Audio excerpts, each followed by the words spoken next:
2 মাসের মধ্যে ঢাকা ছাড়তে হতে পারে বিপুল সংখ্যক মানুষকে।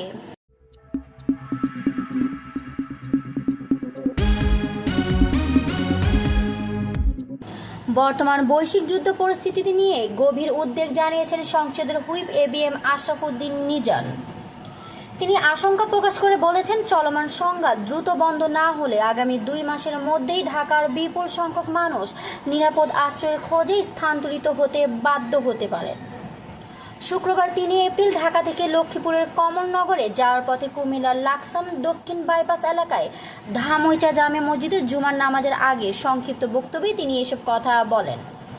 এবিএম আশরাফুদ্দীন নিজান বলেন, বিশ্বজুড়ে চলমান অস্থিরতা ও যুদ্ধ পরিস্থিতি শুধু আন্তর্জাতিক অঙ্গনেই সীমাবদ্ধ নয়, এটি বাংলাদেশের অভ্যন্তরীণ স্থিতিশীলতার উপরও বড় ধরনের প্রভাব ফেলতে পারে। তিনি আরও সতর্ক করে বলেন, এই সংঘাত দীর্ঘস্থায়ী হলে দেশের পরিস্থিতি 1971 সালের মুক্তিযুদ্ধের সময়ের চেয়েও ভয়াবহ রূপ নিতে পারে। তাই এখন থেকেই সবাইকে সতর্ক ও সচেতন থাকার আহ্বান জানান তিনি। একই সঙ্গে তিনি জনগণকে ধৈর্য ধরে পরিস্থিতি পর্যবেক্ষণ এবং সম্ভাব্য সংকট মোকাবিলায় মানসিকভাবে প্রস্তুত থাকার পরামর্শ দেন।